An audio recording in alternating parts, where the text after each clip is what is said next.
So I'm drawing this white light pumpkin. You know, I have my quick sketch that I did, and now I'm going through and I am just making some of these areas a little bit lighter. With the light is hitting the top of the pumpkin here, and then actually there's more shadows here, there's shadows here. So again, and I've talked about this in some of my other videos, it's just that you want to kind of like analyze whatever you are drawing. The phrase that I use a lot of times is you don't want to generalize, right? So you want to be looking really closely at whatever object you're drawing, whether it's a pumpkin or something else. So a lot of times, you know, it's like if you were to close your eyes and I asked you to draw me a pumpkin, and you weren't looking at anything, you would draw something that kind of looks like this, but it would look maybe a little bit different, right? But in drawing, what we want to do is we want to look at whatever object we're actually drawing really closely. So this is going to be like an exact mirror image of the actual pumpkin that I'm drawing. So when you sit down to draw, it's important to look at, you know, the relationships in your object to sort of say, okay, so this is like, you know, where are my lights hitting? Where are my midtones? Where are my darker values? And that will help you get a more realistic look for your drawing. The second thing that I want you to think about with this is I want you to start with lighter marks, at least when you're at the beginning, right? So you can kind of see that I've gone over this a little bit, you know, pressing down a little bit more. But when you start, it can be helpful just to have kind of like lighter pressure. And the benefit of that is that if, you know, this is, you can see like this, I didn't start with like a line like that. I started with these more wispy, like lighter pressure lines. So why do I want you to do that? So the reason to do that is that if you do need to erase, you can erase a lot more easily if you just are putting down lighter marks at the beginning. So next thing is, as you can see, I'm going, whoops, all the way around the pumpkin, and I'm just sort of like blocking out where I see lighter marks, like highlights. I'm trying not to move this around too much.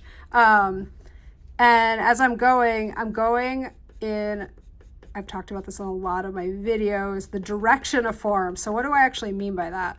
So if I just start going in any direction, like if I just go like, you know, filling it in, right? Like this, it won't look realistic because it will just be filled in, you know, so you're not like coloring this like a coloring book, right? You want to make sure that you're using direction of your marks, your values, looking at where the highlights and the midtones are to make this look more realistic. I'll link to the cross contour video because cross contour is the skill that really explains this the best. But notice how I'm going in this direction, right? I'm going in this direction, like that, right? It's like this. I'm not just going all in different directions for no reason. Like I'm being very mindful about the direction that I'm going in, and that will make it look more realistic too. And whenever I want there to be shadow, I just don't go over it with my lighter mark, right? So I'm using this, like the paper, to come through, and that's what's gonna help give me my my darker values in this. So it's kind of like the opposite of how you might normally work.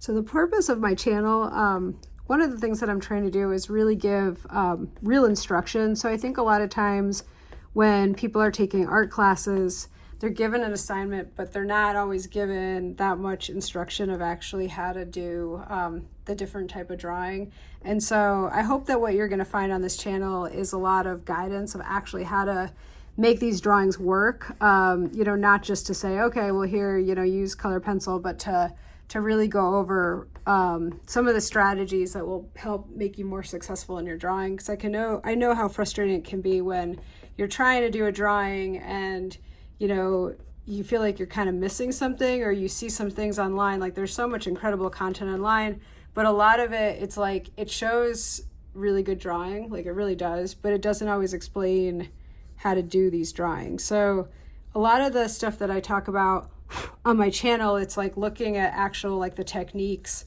you know, like, well, why does this come out the right way? So it's the direction of line. That's a huge thing. And just this kind of drawing is like a fun, different, it's a little bit different than the usual, you know, a lot of times maybe you're using just graphite on a white piece of paper, but this is just kind of like switching it up a little bit. But really my number one suggestion is just like getting really in the habit of looking at the direction that your lines are going in and not just having them go like all over in different directions. And I really recommend for that looking at my cross contour videos, because cross contour is like pretty much the best way that you can learn this idea of direction of line. So I'm like always talking about cross contour because I really do believe in it, that it's like the best way to learn that. And so I have like a free guide if you want. Just click in the comments, just put give me the guide, and I'll respond to you and I'll give you the link. So I have a guide where you can actually practice how to do cross contour with objects that are already drawn for you, and so you don't have to worry about drawing them yourself. They'll already be there for you. And so I have a guide for both cross contour and cross hatching. So just, you know, if you want that to take a look at that, put in the comments, give me the guide. If you haven't already subscribed, I really appreciate it. It's helping me grow the channel, and it seems like every time someone subscribes or I get a comment, it goes out to like way more people. Okay, so let's also just experiment with a couple other things. So maybe you want to also try darkening up the paper a little bit with a dark. Like let's say you don't want to leave it like this, but you want to go in with like a darker blue. Well, let's see what that might look like and if it's worth doing. So this is like one of those things where I'm kind of like riffing a little bit. It's like, is this a good idea? I'm not sure. Let me find a different blue. Prismacolor comes with obviously so many different types of blue that you want to find one that works the best. Okay, I kind of like that one. So this one is indigo blue.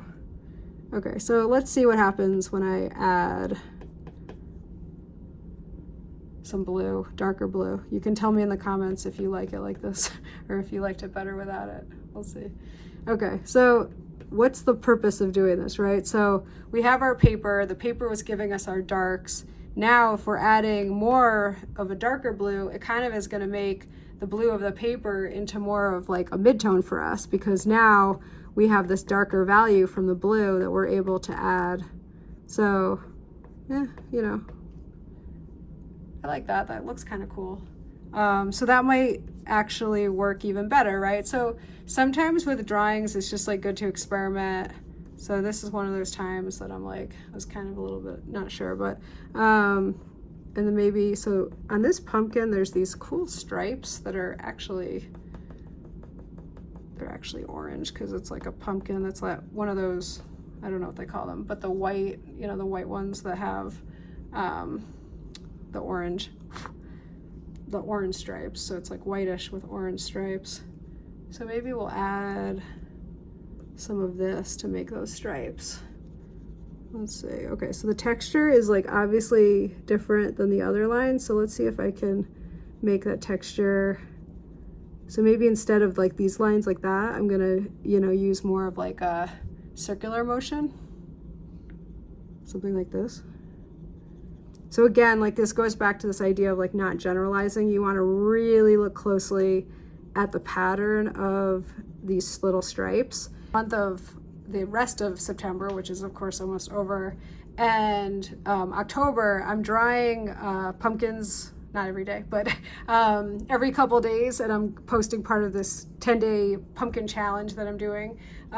So why did I do this? So a few reasons. One is sometimes you can kind of like get in a creative rut, and this is a really good way to break out of a rut that you might be having like creatively. If you're having like artist block or anything like that, pick an object, and it doesn't need to be a pumpkin, although a pumpkin can be a great object to use. And it could be a skeleton. It could be really whatever. Something that has some interesting, 3D-ness is good.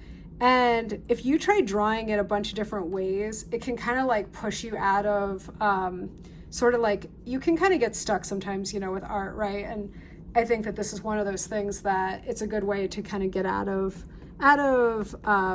maybe usual styles that you use, and kind of like pushes you more creatively to think about like different, oh, well, maybe I'll try drawing this first with cross hatching, and then with cross contour, and then with, and then maybe instead of a pumpkin like this, you know, maybe I'll draw a, you know, like, you know, the kind of pumpkins that you put out for Halloween and, you know, that kind of thing. And it starts just to get your mind working. And it's fun. So it's a good way to also like experiment with different techniques. So I haven't drawn like this in a long time, but it's like, I was like, oh, this is a fun way to draw and it's a cool effect. So again, like if you know, follow along some of the other stuff I've done and, you know, let me know what you think of that. Thank you for joining. Again, please subscribe if you haven't already, and I'll see you next time.